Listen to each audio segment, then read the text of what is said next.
안녕하십니까.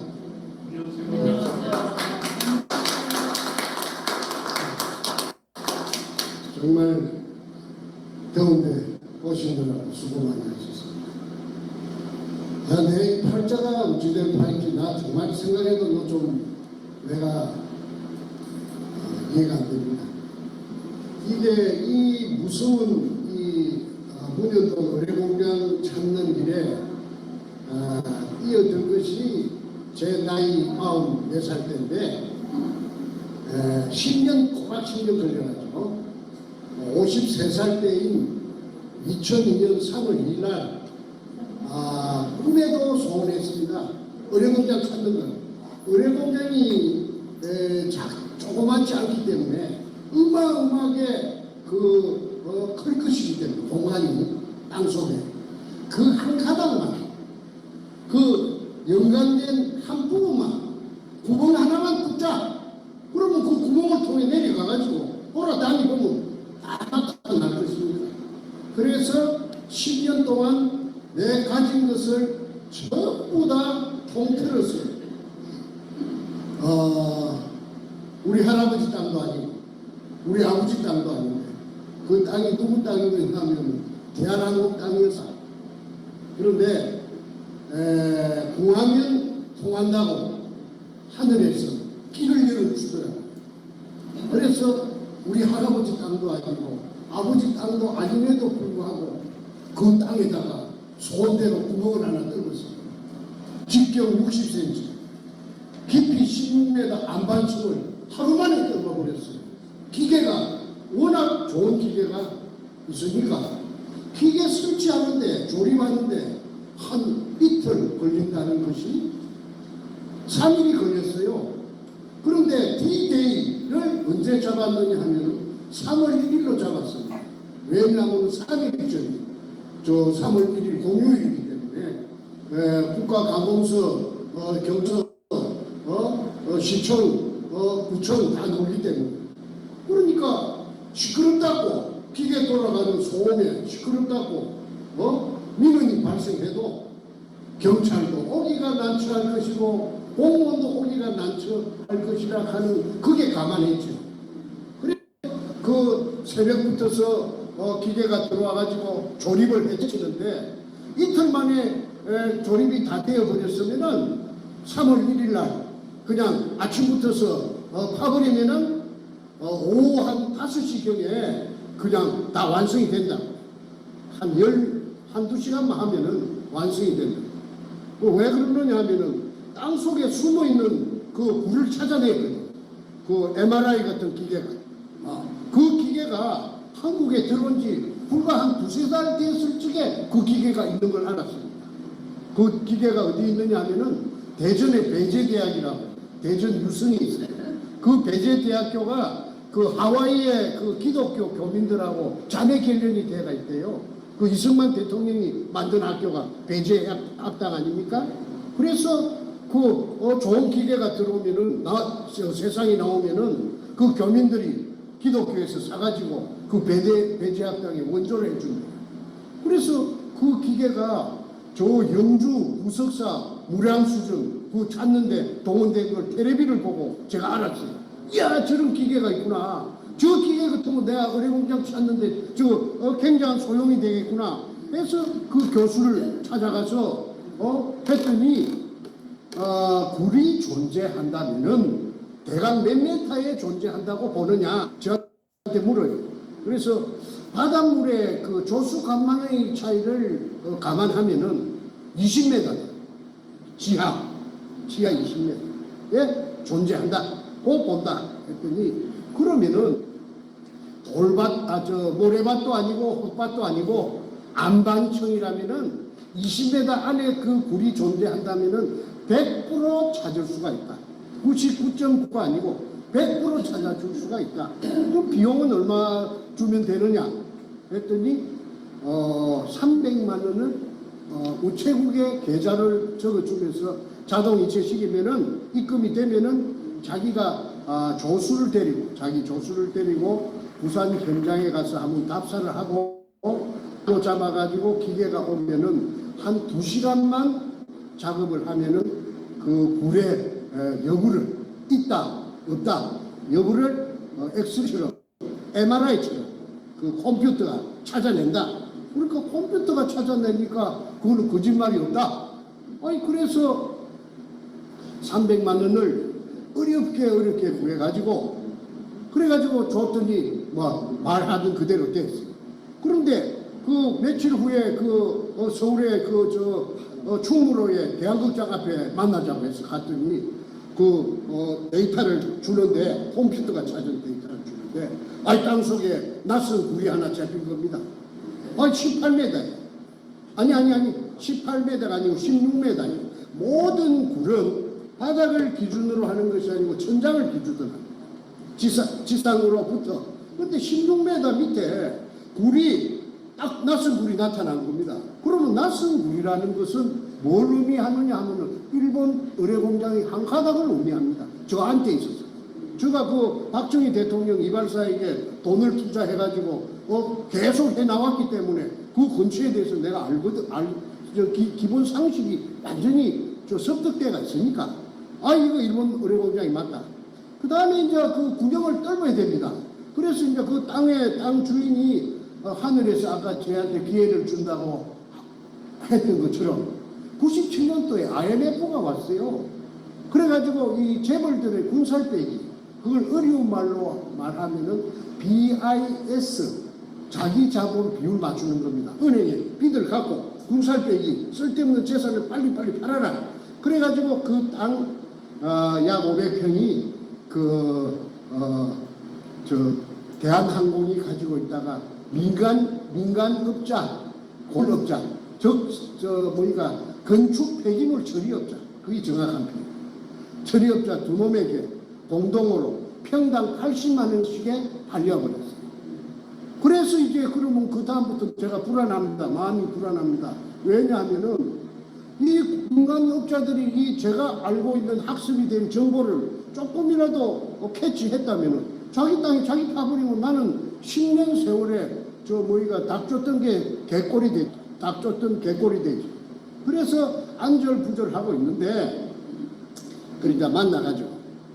이제 부산 사람들은 그 의뢰공장의 어떤 전설처럼 어릴 때부터 의뢰공장하고 그 다음에 보물이 그 속에 있다는 말을 어릴 때부터 다 듣고 자랐어요. 그래서 100% 부정하는 건 없습니다. 의뢰공장도 존재하고 있고 어딘가는 모르지만 그 다음에 그 속에 애놈들이 보물을 숨겨놨더라는 등 그런 말이 아주 민간에 팽배해 갖고 있습니다.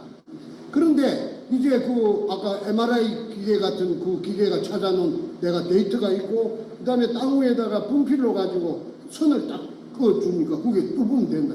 그럼 이제 업자가 있어야 됩니다. 그래서 돈이 있으면은 일사천리로 그냥 착착착착 다 되지만은 돈 좀 있는 거 걸써 갖고 그 장만해 놓은 돈 벌써 다 고갈돼 버리고 빈손이지.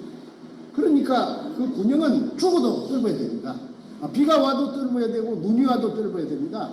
그래서 어떻게 해가지고 연결해가지고 송파구 광희동에 수산중공업이라고 그 큰 회사가 있습니다. 거기 6천억의 부도가 났어요. 6천억 부도가 났어요.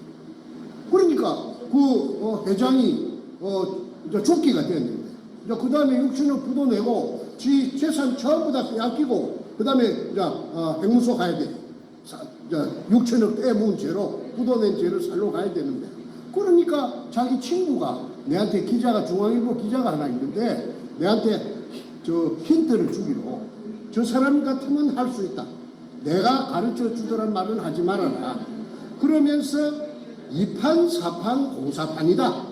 이래도 죽고 저래도 죽는데 구멍 하나 뚫으면 못 뚫겠느냐. 그래서 그 접촉을 했더니 내 말을 갖다가 듣고는 그 매력이 있단 말이야. 그래서 구멍을 뚫게 된 것입니다. 돈 10원도 안 들이고 땅은 빌려놔. 앞전에 대한항공에서 민간에게 IMF 오면서 불화가 되었기 때문에 그 땅 주인놈 두 놈을 설득을 해가지고 그 땅 5평을 빌려놨어. 그 다음에 이제 부모가 떨고 온 겁니다. 파슬리 유통기한이 후추네. 이 양반 또 어디 갔어? 아우 뭐야. 그래서 그 구멍이 뚫힌 날짜가 2002년 3월 1일입니다.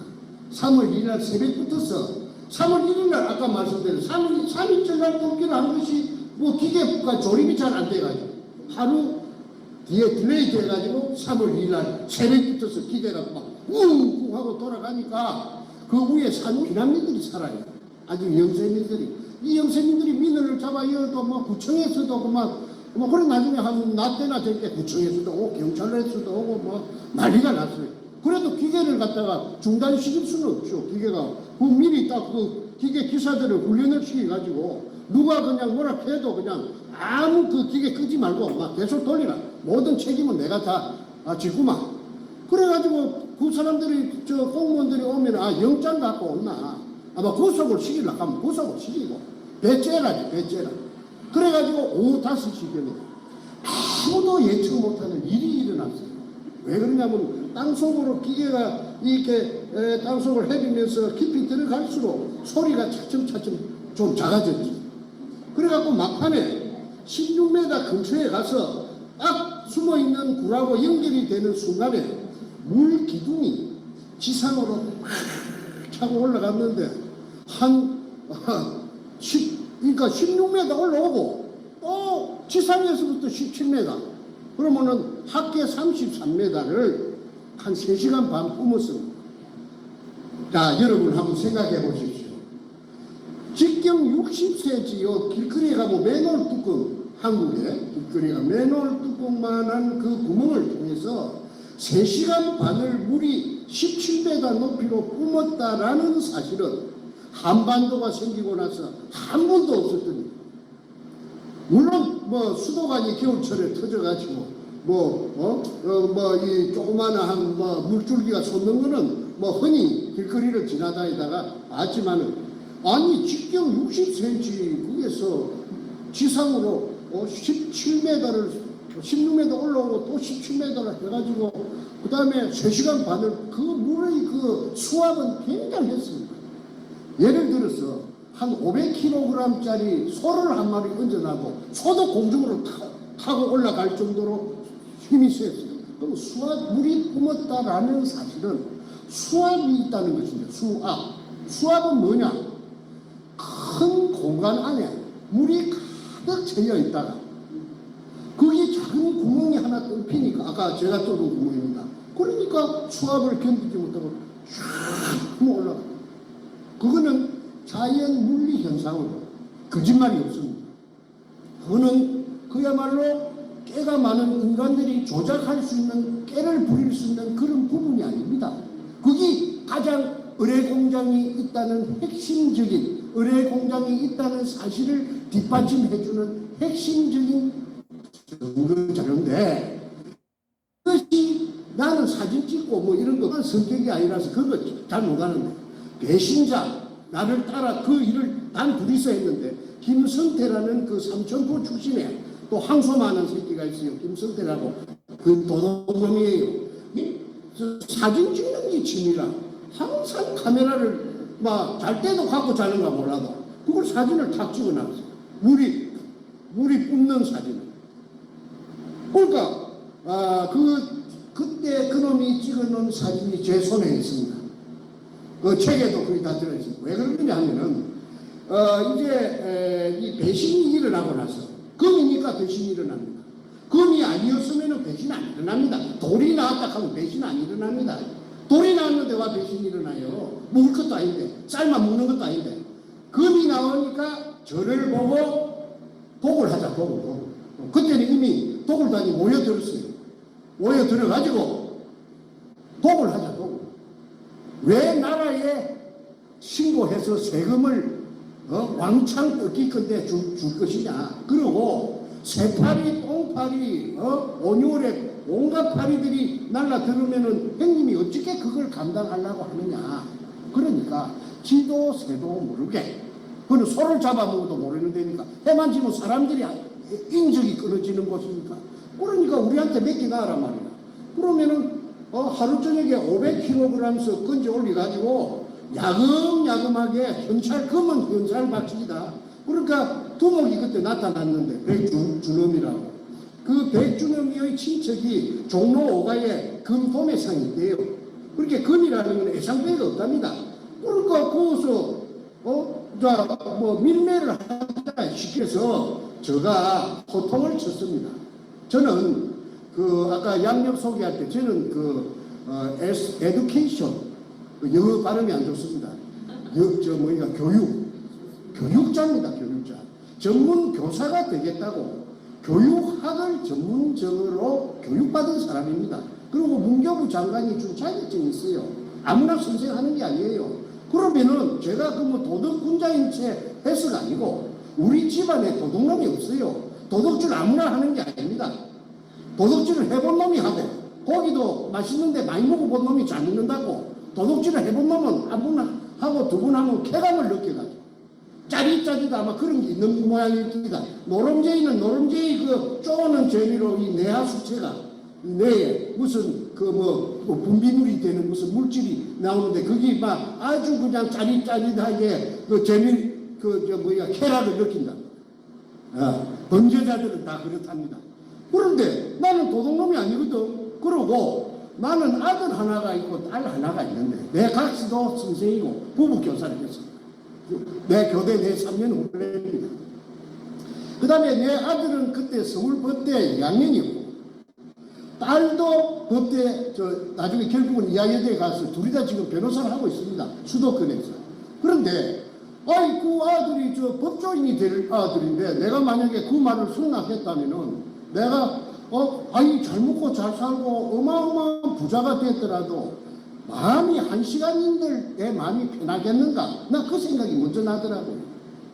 아니 그러면 부자 안 되고 마음 편한 게 낫지. 부자 돼갖고 맨날 쇠고랑이 어디서 날라올 줄 몰라갖고 오마조마하게 살 필요는 없기 때문에 그리고 소득이 있는 곳에서는 세금 내야 됩니다. 세금을 내야 나라가 돌아가죠. 그리고 불쌍한 사람들한테 혜택이 가죠. 그래서 당연히 법치국가니까 법에 정한 대로 세금 내야 된다. 이래가지고 제가 팽을 당했어요. 그러면은 도굴단들이 그 배운 아이들이 아닙니다. 백준엄이 여의도 고등학교 출신이에요. 58년생. 그러면 걔들은 뭐냐면 군형을 내가 파놓고 난 뒤에 나타난 애들. 왜 내가 군형 파놨는데 뒤늦게 나타나가지고 부추겨가지고 정권하고 접목이 됐어요. 노무현의 정권하고. 노무현의 정권하고 참여 정부하고 그래가지고 정권의 하수인이 누구냐 노무현이 직속 행동대장이 누구냐 문재인이가 그때 시민사회 수석하다가 나중에 민정수석이 됐죠. 민정수석은요 경찰력, 검찰력 공권력을 다 거머쥐고 있습니다. 지 마음대로 조정합니다. 그래가지고 저를 2002년 3월 2일날 금을 찾아내고 산더미 같은 금을 찾아냈음에도 불구하고 2005년 9월 6일날 제가 구속이 됐어요. 구속된 제목이 뭐냐면 사기꾼입니다. 사기죄입니다. 사기죄. 그러면 내가 사기죄 전과가 하나도 없는데 사기도 쳐본 놈이 처음이지 처음으로 생전 처음 치는 놈이 그러고 금이 나왔을 게 나왔다 그제 안 나왔는데 금이 나왔다 해갖고 내가 얻을 게 무엇이 있습니까? 그런데 사기죄는 걸리기는 어찌 걸리느냐 하면 들어저가 없으니까 내 똘마니 아까 3천분 넣은 그 놈이 여기저기서 돈 구하는 선수라요. 여기저기서 10배 준다고 1억 태우면은 나중에 성공하면 10억 준다고 이래갖고 내 써준 죄는 있어요. 그런데 그게 전체 토탈 액수가 2억 1,500만 원입니다. 공소장이 공소장이 그러면 뻥튀기 죄가 있는데 그것만 따질 필요도 없이 2억 1,000 얼마를 가지고 제가 징역을 36개월 3년을 받았고 검사를 못하자니 송곳이 저만큼 검사 책상 위에 필동에 있던데 내를 살인범 그런 사람으로 보지 마십시오. 죽여도 분이 안 풀리죠. 먹물로 터져 버리려고 그랬어요. 그런데 앞전에도 댓글에 무슨 방송에서 그런 흉측한 말을 하느냐. 그 사람들은요 이 내막을 모르고 지 입장에서 하는 말입니다. 사람 하나 죽이고 살리는 게 문제입니까? 나라가 지금 이 모양 요 꼴이 됐는데 그래서 내가 검사 앞에서 대질신문을 하면서 그 58년 10살 적은 놈을 검사 앞에서 들고 패는 그런 사례도 아마 대한민국에 없을 겁니다. 그래서 어쨌든 쌈키는 대로 쌈키 44고 팬거 그것까지 합해갖고 36개월 플러스 3년이니까 플러스 8개월 1년 받았는데 4개월 깎아주더라고요. 항소심에서. 그래서 44개월 꼬박 징역을 살고 나왔습니다. 그 징역 속에서 제가 책을 한 권 썼어요. 그 책이 왜 그러냐면 징역 속에서 내가 언제든지 저놈들이 나를 죽이라 하면 죽일 수 있죠. 받아놨습니다. 그런데 내가 그 언제 죽을지는 몰라도 그 근거라도 하나 남겨놔야 되겠다 해서 내가 그 긴 징역살이 속에서 책을 쓴 것이 영어로 골든 리리 오퍼레이션, 일본말로 긴노유리라. 그러면 이게 사실이 아니면은 역사적인 진실이 아니면은 이 쓸 수 없는 책입니다. 왜 그러냐면 내가 머리가 무슨 내가 평범한 사람입니다. 그러면 지어낼 수가 없죠. 사람 이름이 다 들어갑니다. 그래서 거기에서 특히 사안이 뭐냐면은 의뢰 공장에 급이 나왔다는 거. 그 이전에 미국 CIA하고 내하고 같이 3년 동안 같이 했다는 사실. CIA 누구느냐면 극동 담당 책임자 리차드 P. 롤리스라고 있습니다. 그 사람은 내가 5번 만날 때까지 한국말을 하는 줄도 몰랐습니다. 5번 딱 만나니까 한국말 하더라고. 내보다 더 한국말 더 잘하더라고. 나는 경상도 사투리가 아주 투박하고 한데 전부 100% 커뮤니케이션 한국말로. 그래 어째 그래 한국말 잘해요 하니까 이게 부산문연도 이거 찾으려고 아버지 부시 대통령 때 부시 대통령이 그 CIA 국장 출신이라 하대. CIA 그 국장 할 적에 자기가 내보다 한 30살 많아요. 리차드 로리스가. 그래가지고 이게 특수 임무를 부여받은 게 의뢰 공장 속에 중국 보물이 이 속에 딱 들어차져 있다. 그걸 찾아내야 된다. 이래서 동북아시아만 뺑뺑 돌아갑니다. 한국말은 그 큰 덩치가 2m는 인물도 잘생겼습니다. 근데 그 사람들이 지금 텍사스에 살고 있다. 그 팀, 내하고 계약한 팀들이 어마어마한 부자가 돼가지고 큰 회사를 경영하는 회장이 돼가 있답니다. 근데 그 오야분이 누구냐 하면은 키신저입니다. 헨리 키신저. 그거는 내가 헨리 키신저라고 하는 말을 내가 들었기 때문에 헨리 키신저라고 말하고 글로벌 리스트인지 알루미나타인지 그 다음에 프리메이션인지 그때는 그런 개념이 나는 전혀 관심도 없고 나 생소하기 때문에 내가 전혀 그거 모릅니다. 뒤에 알고 보니까 그렇더라고요. 그리고 미국 뉴욕의 그 무역센터 거기 터져요. 그런 일이 왜 일어납니까? 그래가지고 그걸 핑계로 해서 리차드 로리스가 내한테 1년간 딜레이 하자. 연기하는데 좀 동의해달라. 그래서 내가 끌려가나 50-50으로 갈랐으면은 당관했으니까 당신이 손 떼라. 내가 그런 배짱은 내가 비록 국민학교 선생님밖에 안 되지만은 내가 그런 거는 단호합니다. 내가 그 아무리 그 덩치가 세고 힘이 있어도 내가 한 번도 항복해 본 적도 없고 빌부터 본 적도 없고 본 적도 내가 없는 사람입니다. 너무 이때가 한 번도 고개 숙이 본 적이 없습니다. 국민학교 선생을 우리 부모가 시기 좋고 교육대학교 보내준 우리 부모가 보내줬지 누가 보내줬습니까?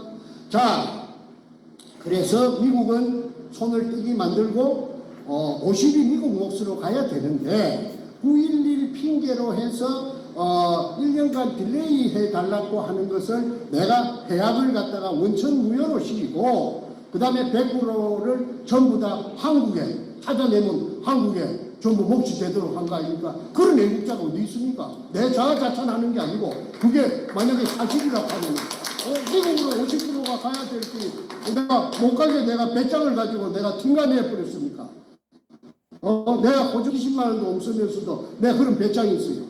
그래서 내가 그런 과정이 있었기 때문에 그 다음 해인 2002년 3월 2일 날 그런 혼자 독자적으로 찾아낼 수 있는 그런 엄청난 개가를 올리게 됩니다. 만세입니다. 그런데 이거 똑바치고 있었던 것처럼 배신이 일어나고 도굴단들이 모여 들어가고 국가에서 또 허가내 놓은 것처럼 허가 받은 것처럼 그러니까 뭐 지혜법거리라고 하나 이 도둑놈들이 설치고 땅 주민들을 끌어들이고 난리굿을 칩니다. 이거 내가 멍청해갖고 이게 무슨 이런 일이 있는가. 청와대 그 당시에 청와대 여성 담당 비서관이 낙균이라 하는 민주당 최고위원 분단 최고위원회 친자매가 아닌 신필구이라고 48년생인데 독일 박사랍니다. 결론발이랍니다. 저 어릴 적에 소아마비 알아가지고 그 여자가 청와대 여성 담당 김대중 때 비서관을 했어요. 2002년 그 봄에 일입니다. 그 여자가 현장에 이 사진이 찍혔어요. 고사를 지내는데 돼지 대갈배를 놓고 저 수박을 잘라놓고 무당이 한 10명이 와서 큰 것을 했는데 그게 사진이 내 손에 들어왔죠. 그러니까 손에 들어온 이야기는 내가 조금 이따 요 다음에 요거 한 페이지 넣어가는 것 같아요. 이래가지고 왜 그러면 그 여자를 칸보이 갖고 온 놈이 한 놈 있는데 그게 그 당시에 서울경찰청 차장 김기현이라는 선수예요. 큰 말똥 2개랍니다. 사복 양복 입고 왔는데 그러면 그러한 사실이 어떻게 내 귀에까지 들어왔느냐 하면 그 두목 백주는 그 몰려온 인부들을 비롯한 여러 구경꾼에게 저거는 청와대에서 내려온 저 여자는 신필규이라는 청와대 여성 담당 비서관이다. 김대중이 비서관이다. 그 다음에 그 남자는 한보해갖고 서울경찰청 차장 김한계다 하고 막 떠들었어요. 그래 떠드는 거는 효과음을 보려고. 왜 그러냐면 나라에서 자기를 이게 범죄가 아니고 국가에서 자기를 보호해준다. 허가를 떳떳한 것이다. 정충재는 폐행당했다. 이래갖고 선전을 하니까 내 행정관 두꺼지 찾아가 따라 붙었다. 도굴단에. 그거는 도굴단의 모든 서류가 2차에 걸쳐서 내 손에 다 옵니다. 내부 문건이. 그래서 내가 거기 보고 내가 알았죠. 깜짝 놀랄 일이죠. 내 행정관들은요. 금 앞에서는요. 행정관도 소용없어. 내가 그 집에 큰아들인데 이 두 놈의 새끼가 그렇지. 한 놈은 지금 진역 살고 있어요. 신나통 들고 들어갔던 놈이 그 넷째입니다. 지금 나이가 61살이거든요.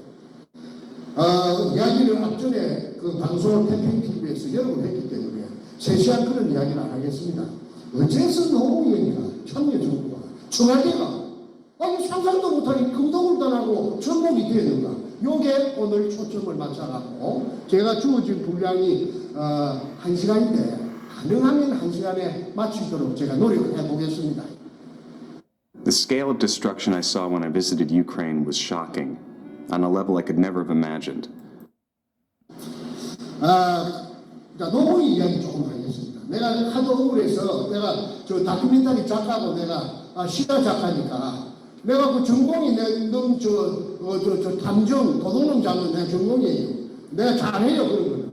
그래서 내가 추정을 했더니 전라도 장흥에 전라남도 장흥에 살던 노판숙이라는 사람이 있었는데 일본의 기안동포가 해방되고 지금 동네 전라도로 찾아왔어. 그런데 노무현이가 뭐 한 3살 되고 그 다음에 저세이 노건페이라고 하는 게 7살 때인가 뭐 8살 때인데 48년 10월 18일이라고 기억됩니다. 여수 반란 사건이 일어났어요. 여수에 주둔하고 있던 그 일개 연대병력이 그 제주도에 그 4.3 사건을 토벌하려고 그 군함이 여수항에 와서 대기하고 있는데 그가 총을 거꾸로 들이대갖고 반란군 대장들이 이렇게 선동을 해가지고 그래가지고 전라남도 이때가 순식간에 반란군에 장악됐어요.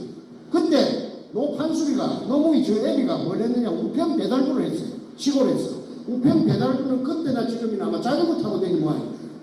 자전거를 타고 자기 배달 구역에 사는 그 상대 우편 농민들 면빈들 집을 다 알지요. 저 집에는 아들이 육군 상사고 저 집에는 순경 갖고 다 알지요. 다 나지요. 숟가락이 몇 개고 고무신이 고무신 몇 그래서 반란군들에게 다 보자질로 해갖고 발라버린 겁니다. 그러니까 반란군들이 저녁에 자는데 들어가가지고 찍찍이가지고 불러내갖고 한 곳에 모아갖고 다 죽여버렸어요. 그러면 그 죽은 가족들한테는 그 노판수리가 원수가 됩니다. 그런데 내일 정부군이 들어옵니다. 이승만의 군대가 들어옵니다. 국방군이. 그러면은 저거 남아있으면은 바로 1차로 타겟가 된다는 거 아니까 모시를 택해가지고 캄캄한 금밤에 동네를 지도새도 모르게 한밤중에 빠져나옵니다. 남부여대 해가지고. 그 다음에 노무이 손잡고 이래갖고 밤 되면은 걷고 낮에는 등불 속에 숨고 이래가지고 경상도 땅으로 건너왔어요. 예. 이거는 지금 공개 안 된 이야기입니다. 그래가지고 동쪽으로 될 수 있는 건 전라도 쪽에서 멀어져가지고 간 곳이 김해 진영읍 봉안입니다. 봉안이는 뭐 하는 동네냐 하면은 봉수대가 있더만. 봉수대가 옛날에 그 대구의 임금님한테 그 전달하는 통신수단이 그 봉수불 피우는 거 아닙니까? 그 봉쇄 바위 위에가 그쪽에 평야지대인데 그 높은 산이 그게요. 그렇게 봉수 그 그거 피우는 봉화 피우는 밑에 동네라고 봉화입니다. 진영은 봉화리. 그런데 거기에가 역전거리라는 하발마를 띄우고 하발마가 교통수단이 없으니까 서울까지 전달하는 말이 지치면은 말 그게 반납하고 또 새 말 힘이 좋은 말로 바깥이나 경상도 쪽에는 형들이 그 동네 어구에 와서 산다고 그러면은 그거 못 살게 합니다. 아주 터세가 셉니다. 아주 비난하고 가난했던 모양이에요. 그런데 뭐 공부 부산 상고를 가지. 부산 상고는 학교가 좋은 학교입니다. 부산고등학교, 경남고등학교 다음에는 부산 상고입니다. 머리가 나쁘면 못 들어갔어요. 그런데 은행원이 되는 게 목적입니다. 고등학교 학벌이 제후의 학벌이 부산 상고 좋은데 고등학교 나온 놈이 10년 동안 쪼아갖고 시험에 붙었다 하는 거는 우리가 그 노무현이라는 인간의 어떤 집념이라 할까 왜 안 되겠습니까? 그래서 대전지법에 판사가 됐는데 관리를 1년 정도 하다가 사퇴를 했어요. 월급이 쫓겨나니까 그 대식구들을 미기 살릴 길이 없어요. 그래서 부산 내려가고 변호사를 하면서 그 문재인하고 만난 겁니다. 그래서 문재인은 말하자면은 노무현의 영원한 똘만입니다. 꼬보. 그런데 재밌는 이야기가 노무현이가 세상의 그 친구들에게 또는 기자들에게 공개한 적이 있어요. 무슨 문장처럼. 그게 지금 내가 들려드리는 이 말씀이 노무현이가 어떤 인간인가 하는 것을 이 계산해 보는데, 자료재해 보는데 큰 도움이 됩니다. 왜냐하면 노무현 집이 찢어지게 가난하니까 노건평이하고 같이 민원을 했어요. 행지관끼리. 야, 형아, 우리 가정 형편이 이리 가난해가 되겠나? 좀 우리도 형편이 좀 풀려야 될까 아이가? 그래 맞다. 그거 어째야 되겠노? 하니까 그러지 말고 우리 뒤에 산에 산이 좀 있잖아. 그 산에 감나무를 좀 심자. 땅감이 유명합니다. 아마 땅감이 한국에서는 제일 유명합니다. 진영땅. 그래서 명호를 그럼 사야 되는데 명호 살 돈이 어디 있노? 내가 책임질게. 형님은 내만 따라 붙어라. 해가지고 어느 날 밤에 김해 임업시험장이라고 합니다. 그건 국가기관입니다. 묘목 기구인데 임업시험장. 그 철조망 다 해놨어요. 담이 있든지 철조망이 있든지. 그걸 절단하고 그게 침입합니다. 야간에. 그래갖고 지입으로 100개. 원한들을 훔쳐가지고 갖고 와가지고 가수 그 산에다가 심어갖고 그게 실제로 그 몇 년 후에 그 가게에 큰 도움이 되었다고 스스로 이야기합니다. 자, 그 이야기 때가 하나 다 소개했습니다. 그러면 그것이 현행법으로 따진다면 특수절도입니다. 이 야간에 밤에 절단하고 침입해갖고 국가 물건을 훔쳐갔으니까 그 예사로운 일이 아니죠. 엄연한 범죄이죠. 도둑질이죠. 도둑질은 아까 제가 서두에 말씀드린 대로 아무나 하는 게 아닙니다. 도둑은 남의 주민의 눈을 피해 설정 훔치는 걸 절도라고 합니다. 절도죄입니다. 그런데 자기 입으로 스스로 훈장처럼 그 백주나 되는, 백주가 작은 거 아닙니다. 그 백주나 되는 묘목을, 애터지 키우는 묘목을 훔쳐다가 자기 산에다가 가수원을 조성할 정도의 간덩이를 갖고 있는 놈이라 하면은 그거는 정상적인 인간은 아니라고밖에 볼 수가 없습니다. 아무리 예쁘게 그 범죄한 거는 없어지지는 않았죠. 그게 어떻게 지우개로 그 글씨를 손을 쥐어도 하면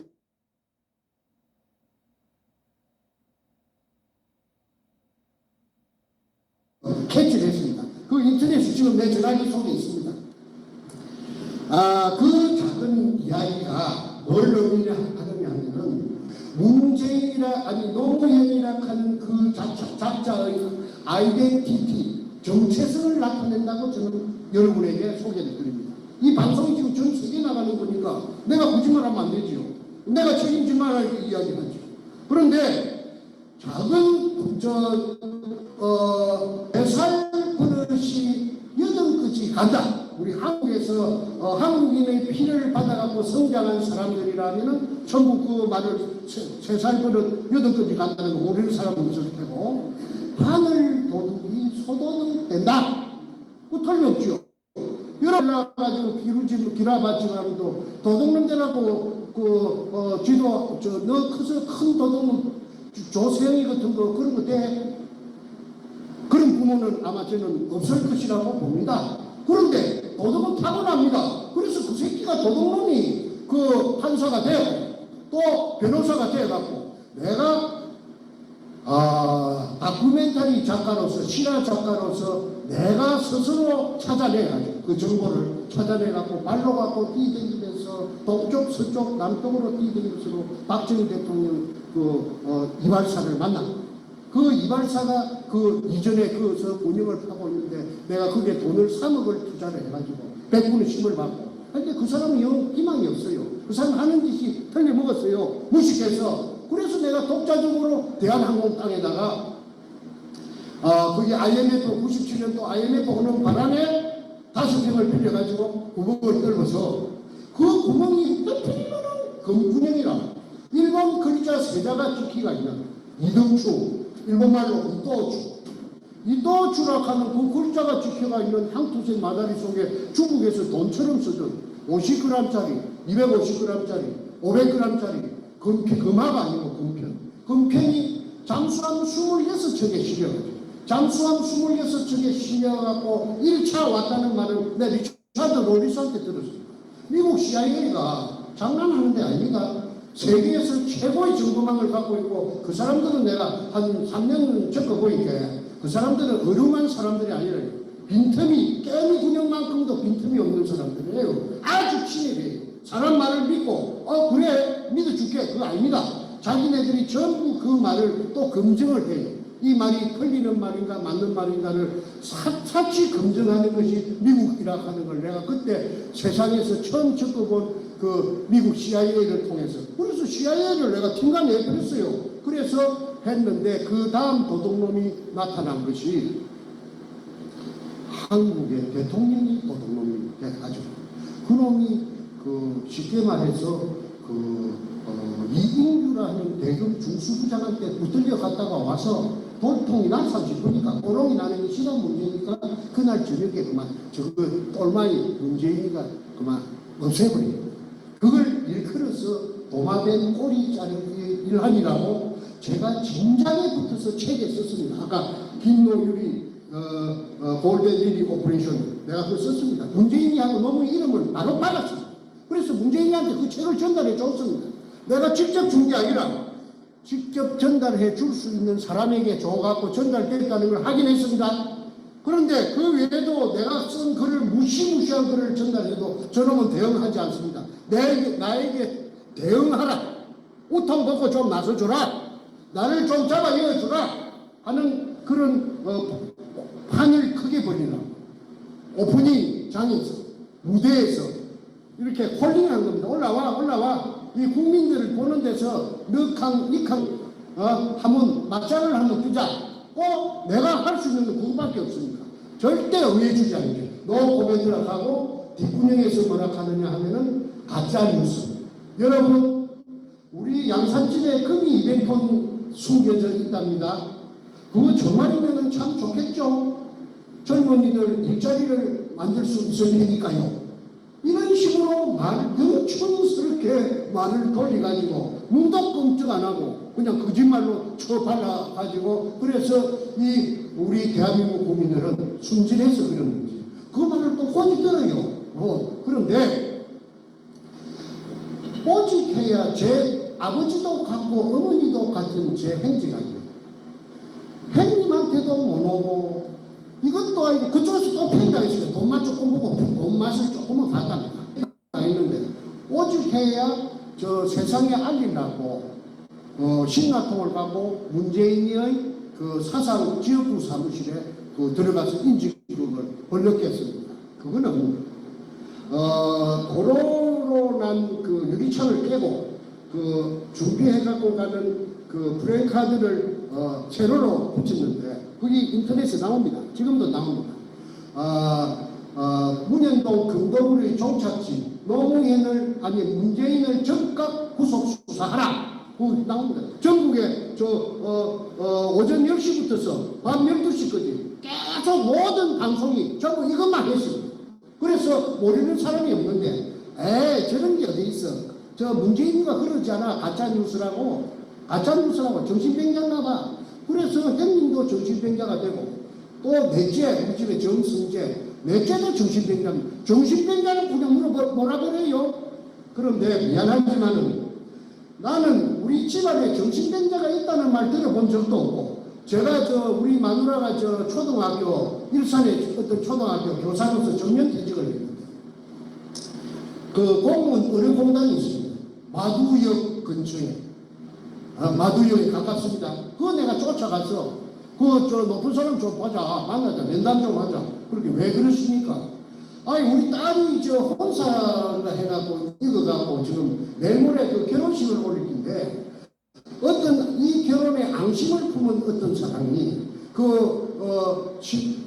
신랑 아버지한테 신부의 아버지가 정신병자라고 고치다리를 쳐가지고 이 혼사가 깨질 지금 위기에 처했는데 위기에 봉착했는데 아니 나는 정신병원에 한 번도 간 적이 없기 때문에 내가 병원 약국 댕긴 거 전부 다 이 공단이 생긴 것부터서 전부 다 좀 떼줄 수 없어 하니까 내 말을 들어보더니 자기도 자식 키우는데 사실이 그렇다면 못 떼줄 이유가 있습니까? 안 떼주는 게 보통인데 내가 특별히 떼드리겠습니다.